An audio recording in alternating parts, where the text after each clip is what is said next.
જ્યારે તમે બંને start જ છે. Okay. Hey everyone, welcome to episode number 1 of the Branding and Building podcast. This podcast is all about branding, as the name suggests, of course, building, starting businesses, life in general, design, product design, marketing, selling. I don't know. It's everything. We're trying to figure it out. It's experimentative as of right now, but kind of it falls under these two buckets, branding and building. So yeah, that's the name. It is hosted by me, Harshil, and Neel. Neel is currently building Sync Signature, and he was previously at LogicMin, and he was one of the integral part of growing it from a size of 7 people to 130 people in less than 5 to 6 years of time. And that's where we met. Actually, I'm currently a design lead at LogicMin. I have an amazing team, and we started having different type of conversations around product design, strategy, and it got juicier and juicier, which evolved into us meeting every week. Friday nights, we would have 3 to 4 hours of elongated discussions around this topic, and we decided why not convert it into a podcast. It's experimentative to us. We're having a lot of fun doing it, and we think that it could be somehow be interesting for you guys to listen to it. If you're listening to this on Spotify or Apple Podcasts, do rate us, and if you're watching this on YouTube, have fun and subscribe to it. Cheers, guys.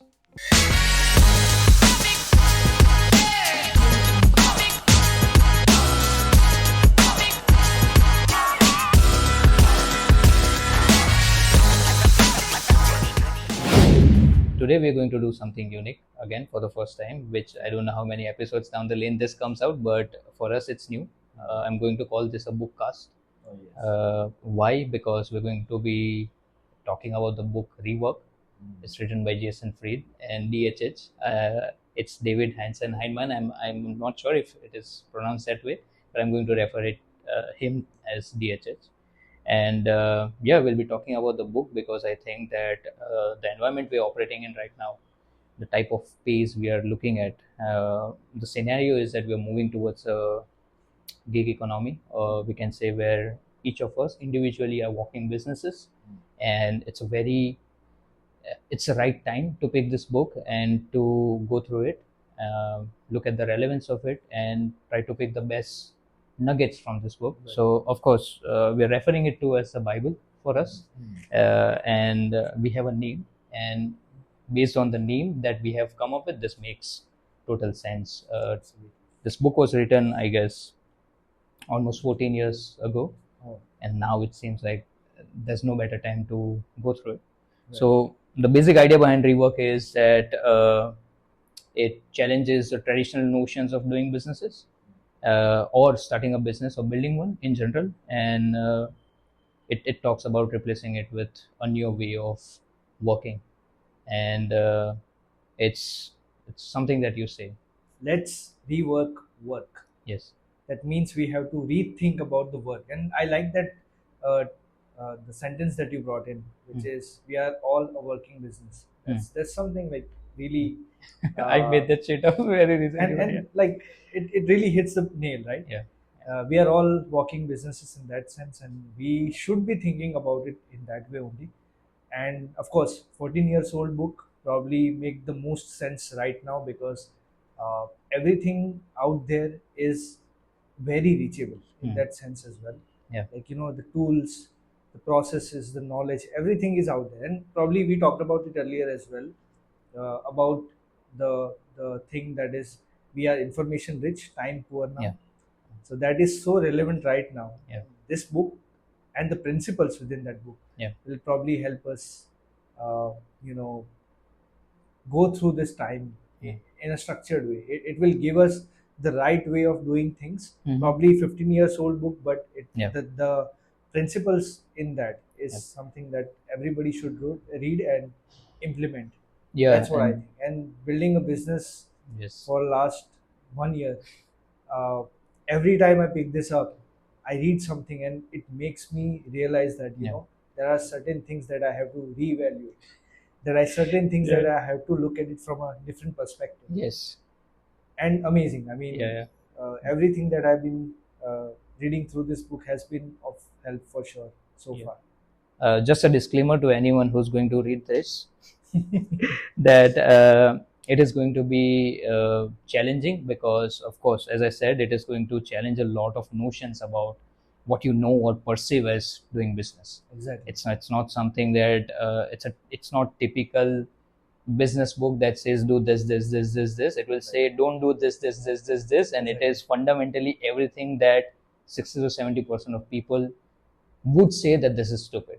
Right. So you have to make sense of what resonates, and today fundamentally this is what we're doing. There are some amazing things. The whole book is amazing, but there are some things that we have highlighted for ourselves. It's on this piece of paper. Right. And what we're going to do is we're not going to use our bloody minds, because there's no one better than these two guys who've written this book. So we're just going to pick topic by topic, go through those pages, and share our thoughts on that. Makes sense? Just before we start, Yeah. I feel like we should also talk just a little bit about those two guys and what they have done so far, because that will make more sense, because they've been doing online business, although they don't like the term online business, but they run a company called 36 Signals, and they 37. have 37 Signals, and they have different products, and they've been in the business probably more than 20 years. Yeah, more than that possibly. Yeah. So they have seen cycles and cycles and cycles, and they are still there, doing a good profitable business, and they have that whole ideology. So the book is about what they have been doing. It's a byproduct of what they actually did. Yes. So I think if we really have to look at it post COVID, it started to make more sense. Yeah. That's the time we are living in, and that's where we have experimented with remote work, all of the principles that they talk about, which were being very unpopular during the time they were talking about it. And when they were called stupid, unprofessional or stupid and such terms, after COVID, this all became sort of mainstream. Yeah, it's very normal now. Yeah, the thing is that like it's so normal that now it is almost going to be commoditized. Like everyone would say that read Rework, or go and listen to Jason Fried wherever he's talking. Follow DHH on LinkedIn, see what he has to share.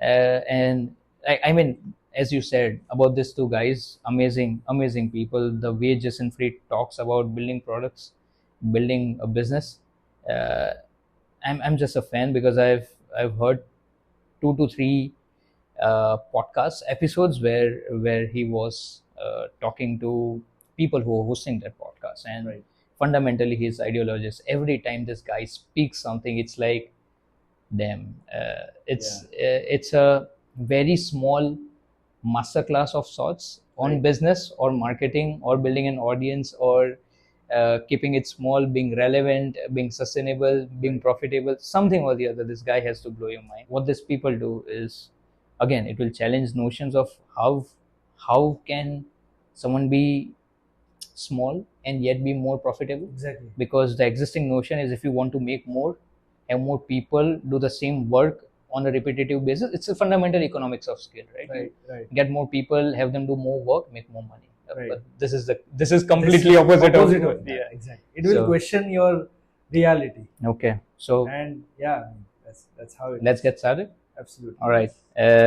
Before people get bored about what Rework is, I don't want to take the juice away. This is about Rework and not about me or you. So, but the thing is, thoughts in this book will resonate the most with us, because we also, somewhere in our minds, we also believe these things. Right? Yeah, the reason we're sitting with the book is because we resonate with it. There are some things that we are doing, and that actually exactly maps in the scenario we are in. Exactly. So let's get started. And we'll find out. We'll find out. After a few years later, we will be talking again on this book. How we kind of made it with this principles. Rework 7 years down the lane. It's the same thing. And there's something about 7 years down the lane as well, because we're going to cover it. So we start with first. I have something amazing on page number 167. Guys, if you just go through the pages, I'll read out the pages, the topic as well. Even if you do that, I mean, it's going to make sense. Right. So the first one is welcome obscurity. My thoughts on it. It's it's a very basic principle. I've read Still Like an Artist, and that book also kind of highlights this fact that today, the the phase we are in right now, no one gives a shit about us, no one knows us, and that's an advantage, to be very honest. Rather than being sad about the fact that you're not doing enough and people don't know you, embrace it. That's the power of being in shadows, because you can carry so many experiments, you can throw it out there, you can be messy, and even if it fails or even if it tanks, possibly Nothing no happens. one is going to look at it, which is the opportunity, which is the actual crux of it. Because the last time someone paid a lot of attention was when you were in high schools. You were sitting in a setup where there were 50 students, and even if you had to just simply raise your hand, you'd get the Kind of attention of attention. Yeah. the teacher who's teaching it. Probably now you go to someone who's a professor or a PhD, they don't even spare 5 minutes to talk to you. Right. But then they would give a lot of shit about what you have to say. That was the last time you had an captivating audience. Now you don't. After you coming out of school and getting into the real world, uh, people care only about themselves. No one gives a shit about you. So that's a simple fundamental of it. And what it says is that uh, actually be happy that you're in shadows. Yeah. Your thoughts on it? I feel the same. Uh-huh. I mean, when you're nothing, you have no audience, nothing, you can really experiment a lot, and you can do whatever the fuck you want. To be honest, Yeah. I really feel that way, and since started Sync Signature, I've been doing a lot of unconventional things that I would have been scared of maybe if I was in the like schema of doing things The traditional way. exactly, or the schema of within the business itself. It would have been a different scenario, Yeah. but since I got that freedom of doing things my way, I sort of started that way, and I was not afraid. I was just going out, helping people, trying to see where I can add value, and that's from there only. Couple of times I failed as well. Like if we talk about product hunt, I had no face on that, but after doing quite interesting things, somewhere or the other, people started knowing, Yeah. and that's where you started getting Yeah. that popularity, or you can say that you have a base of people who loves what you write. Yeah. And talking about this, that no one actually gives a shit about you is the truth, but you have to challenge the notion, an existence in your mind, that there's a lot of reputation at stake. Absolutely. To be very honest, there's none. There's no reputation. And that is what the book says as well. I'm just going to simply read this out. Absolutely. You don't want everyone to watch you starting your business. It makes no sense to tell everyone to look at you if you're not ready to be looked at yet. So, any other thoughts before we move on to the next juicy thing? No, I think this is Yeah. great. All right. So, moving to the next one, the next juicier thing is building an audience. And again, like I think, imagine the audacity of this 14 years, 15 years ago, right? So in 10 years down the lane, just writing it in a book where creation or influencing was not a popular mainstream thing to do. Absolutely. So the idea is that try building an audience and start early. Right. And while you do it without a lot of hesitation. Right. It's just that it's not about building an audience and benefiting from it right away. What the authors have to say is that build an audience, stick to it, create any sort of content, any format, whether it's writing a blog, speaking, recording a video, whatever it is. Just start sharing, documenting your journey, and whenever you hear something that is extremely juicy, worth someone's time, and you want to get the word out, you'll already have people listening to it or watching you, listening it from you who's already been doing this for since the last, I guess, 3 to 4 months. Right. One of the reasons that we are over here, to be very honest, is the way you did LinkedIn and the way you did X. the audience base and the amount of time, the focus that you gave to building an audience was amazing, and that actually fired me up. Right.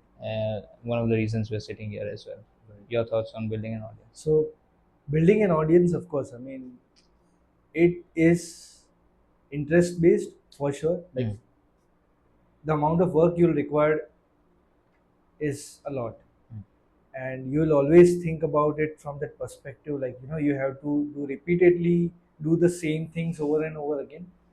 But the best part is, if you're interested in that, you'll be benefiting a lot from it later stages, even juicier. So that's the sort of journey.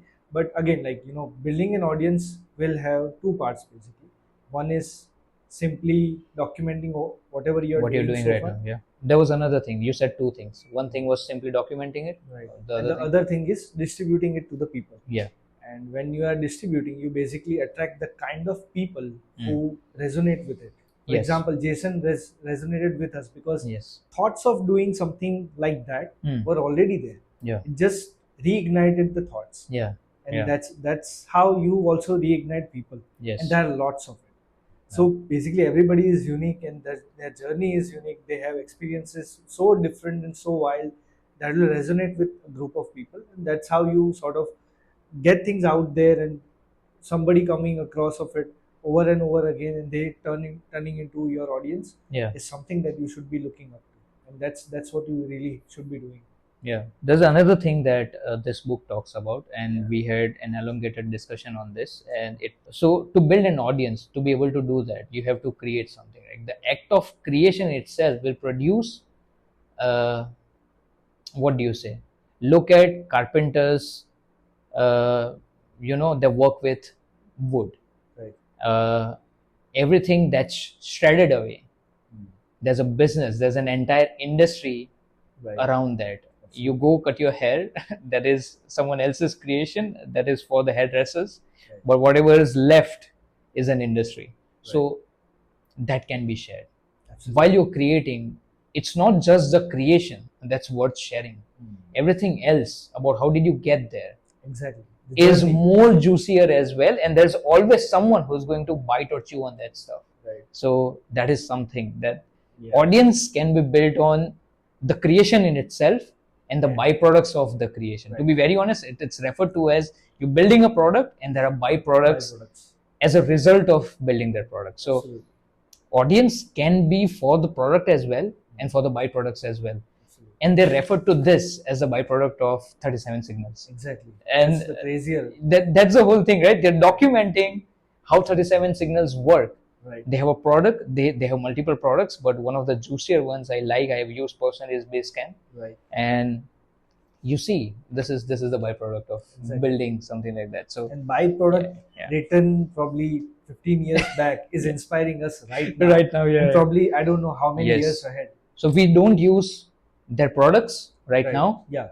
We are playing with the byproduct. Exactly. And we are building an audience. So we have fundamentally taken the shredded wood, which is Rework, and we're trying to communicate it to the people. So, I mean, this is like this is an epiphany by ourselves. I didn't know. Okay. So, if I talk about my personal journey, I would say that building an audience was a part of my product research itself. Yes. It wasn't something that I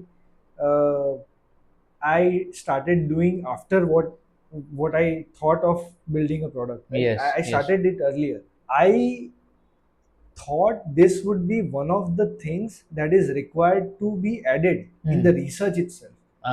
So you see it as a part of research. Absolutely. Shit, that's a new perception. Exactly. So what I feel is, for example, I was trying to build Sync Signature. Even before that, I started looking at different domains, researching a lot of market industries, right? That's when when I was trying to come up with different ideas to chase, this was one of the part. For example, where do I share it? Yeah. How do I make it work? Because in the past, we have done is we have built something and then we were not able to sell it or distribute it, market it or distribute it enough. Yeah. But this time around, I was very sure that this is something that I should be thinking along with the consideration of idea. Yes. So Sync signature was a part of it, part of the journey, or sync signature became the part of journey because it has this ingrained part where I already thought about where this is gonna go. Yeah. In the distribution or the audience part of it. Yeah. Yeah. So I feel like this segment should already be in your research. Yes. And not it starts at that starts point. very early, like building Absolutely. not product, the building an audience Is around. something that, Yes, it starts very early. It's a part of research. Yeah. right, and there are countless examples where Yeah. people start building audience so early on. They keep building on that 2 years, 3 years, 5 years down the line. They come up with something and then they have massive audience to Yes. distribute it. Yes, I've seen examples. I follow some people who do it, Exactly. and that's a very nice segue to where we are going next. Yeah, absolutely. You said something really amazing, that which I said that damn, this changed my perception of how I see building an audience, was that you thought of it as a part of research in itself. Right. Building an audience started even before you even had an idea about what industry you want to explore. Absolutely. I mean, you want to go into. So you were in the explorations phase of, or the discovery phase of your product, right, which is Sync Signature right now, and you started building then. And one of the juiciest things, again, this is planning is guessing, page 19, for anyone who is listening to this, everyone who's listening to this. Page 19, as I said, planning is guessing, which we talk about recently. We started talking about it, that what got you here won't get you there. Yeah. You said that historically you have been building a product, and that is kind of the juicier part as well. I wouldn't take anything away from the builders. I mean, Absolutely. that's fucking fun. I mean, Right. to not give a shit about what you're doing, who is it going to benefit, how am I going to sell it. I just want to create, and Cool it's things. it's a cool, Cool it's, things. yeah, it's sexy thing to Yeah. do. Unsexy stuff is building an audience. Boring, right? yes. And if you would have done analysis, like planning of how you want to Right. go to Sync Signature, Yeah. like what they say, and that is, it's really well put, is all of the planning is actually guessing. Right. But if you would have planned building an audience after a certain time in building the idea, what would have happened is that you would have been repeating the same thing that you did in past. Right. So I might be rambling. I'm not getting the right formulation of the thought, and that's why I would want Pawan to keep it. How fucking difficult it is to talk about shit.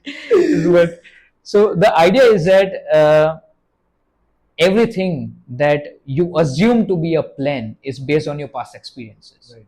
And if your past experiences are full of things that are opposite to what you're about to chase right now, so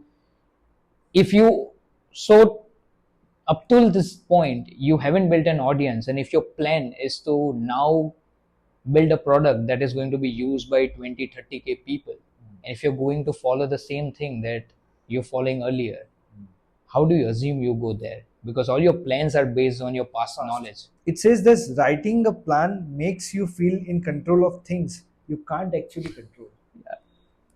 Look at the kind of words they use. It's pure simple, but it makes so sense. Yeah. Like writing a plan makes you feel in control of things you can't actually control. And this is what I was consuming after the journey, like after 6 months of building Sync Signature. And I resonated because I actually did not have any plan. Yes. I did not create a plan for 5 years or 2 years even.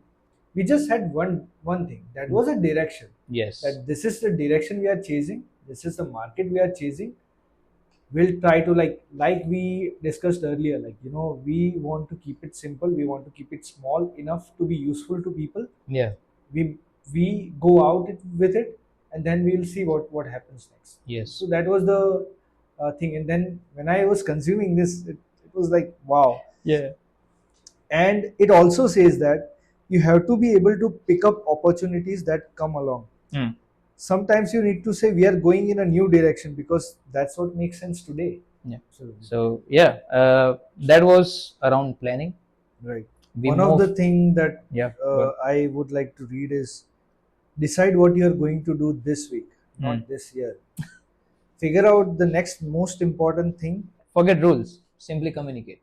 Right. That is something they say, and that is what we are trying to do. This is the rawest I have been in terms of sharing my thoughts. Right. Whether it's on Instagram, whether it's on LinkedIn, or any platform or any form of communication that I have done in personal or professional setting, I always try to not put my most authentic self out, because I think that I'll offend people or people will judge me. And now slowly I'm realizing that actually there are some people who enjoy that part of me. That's a And vibe. I yeah, that's a vibe. It's a vibe thing, right? It's a wavelength is something that will go some other day, but that is something that I really have started enjoying now. Your thoughts about? I recently posted on LinkedIn about this as well. Like who else is probably not liking the way these big posts are. Yes, and Of course, it's for the reacted. algo. Yes. You may want to do certain things for algorithm. Yeah. But it is in the favor of algorithm, Yeah. not you. Yeah, I mean, I potentially, so I encounter this a lot, and that is the problem. Something is really interesting, the start of it. People do manage to get the headlines really right. And better than something that I've written all my life. I mean, there are people who write really juicy stuff, but they write it too long. And it's a with a limited attention span. I know I'm not coming there to read a Medium blog. It's LinkedIn. I'm there to either connect or look at something, because it's a split second of time while I'm doing multiple things. I find myself on LinkedIn because it's a freaking social itch that you just go out there, and there are people, they're genuinely good people I follow. One of them is my wife as well, and I've told this to her in 1,000 different ways, that write small, because I like what you write. And it's something that I truly resonate with, but it's too bloody long. I cannot read that long. And we talked about it yesterday as well. There are different channels, and they sort of require different sort of skill set to produce something and distribute to that audience. So, I mean, we probably have to work on that, but yeah, I mean, that's. And to be very honest, who write long stuff, we're not saying that it is not the right way of doing it. It's just that it kind of doesn't. It's not my style of. It's not my preference. It means because there's something amazing that's written over here. Think of one person. So potentially, referring to my wife's example, I do like what she writes, but I'm not potentially her audience. Not the core audience that it always hits the mark. But there are people who actually could be resonating it with the longer format. And so in short, just be you. I mean, irrespective if I'm saying or you saying that long format doesn't work on LinkedIn, or it's not that something we prefer, don't give a shit about us, because anyways, be you. Yeah. Okay.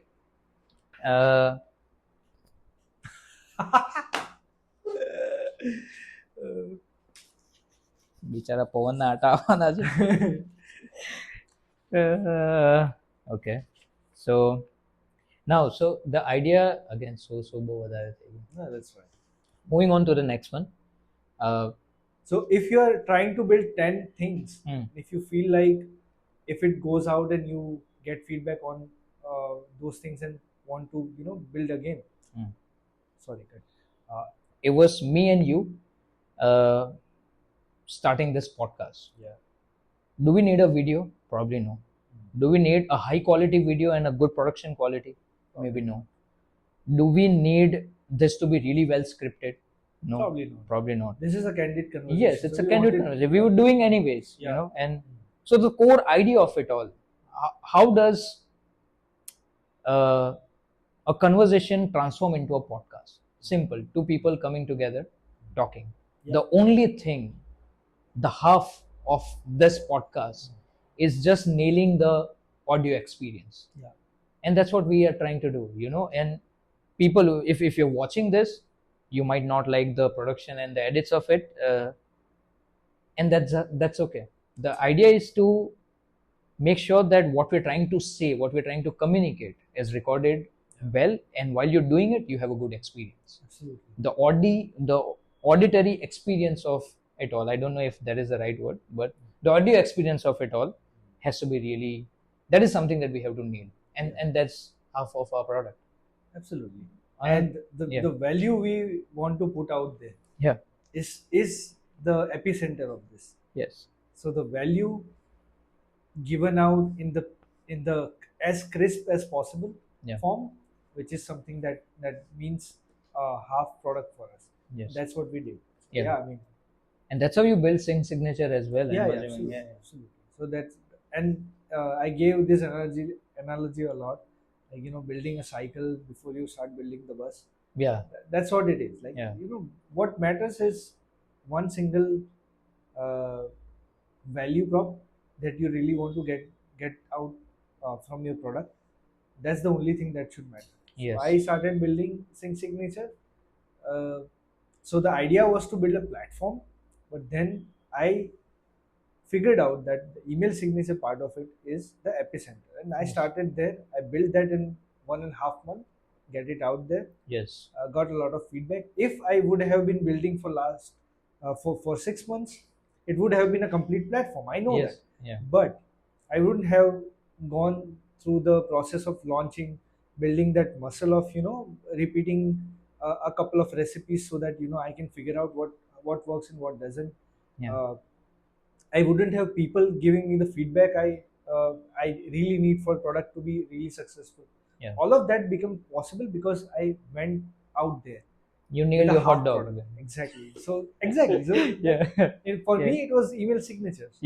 I did exactly same. And now I'm on top of that. We are building, but with the feedback. So I mean, that makes sense. So probably you can read out a couple of lines from the chapter itself. It's so juicy. I mean, I wouldn't want to you know, overcomplicate it. Just simply we can read it out. And I mean, one thing that I like about Do Less is, I guess I'm assuming there's a book as well which says Do Less. I'm assuming there's a book called Do Less.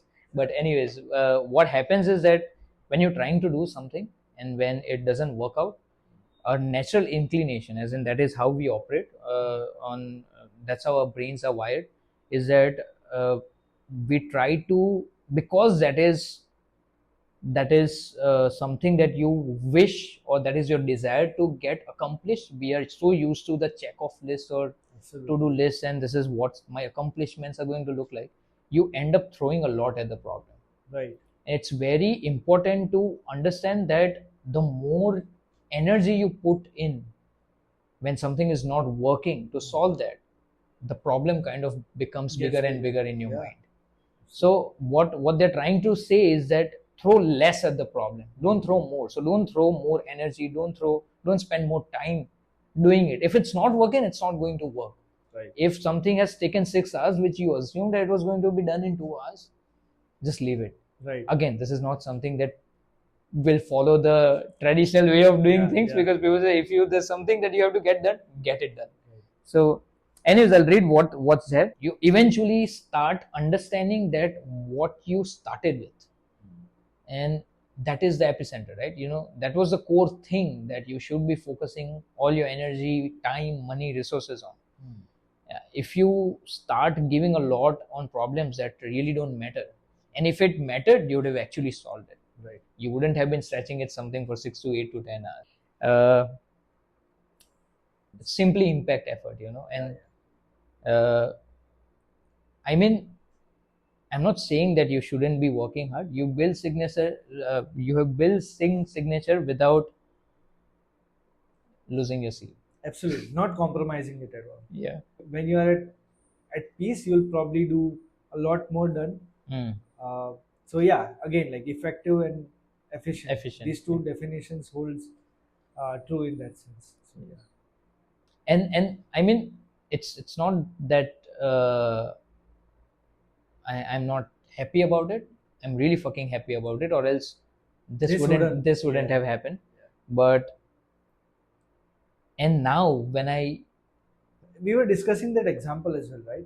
When I talked to you previously, I talked about this thing that I was looking for something in social media and SEO and all of that. yeah I was so much in pain in that particular phase, and I was looking at uh, solving for it, but then I was not really able to come up with solutions. these are just pointers, and that's it. This Crash is like course. whole package. I can share an example as well. Yeah. We used to go to one of the restaurants just because we were liking the mint. My Okay. mother was so crazy about that mint. Like she wants to go there The- because she likes the mint. the mint. Yeah. She was not going there to actually enjoy the dinner Yeah. or the ambience or anything. Yes. She was there for mint. And that's what it. I haven't been through the whole book, Okay. so I'll probably have to read that as well. But Yes. yeah, you can explain it. I won't explain it. It's just simple that we are in this phase, and it's easy to just read it out before we Makes sense. before we again pollute it with our stupid shit. Right. And I agree. And when you say long term, 5, 6, 7 years, Yeah. I also feel the same.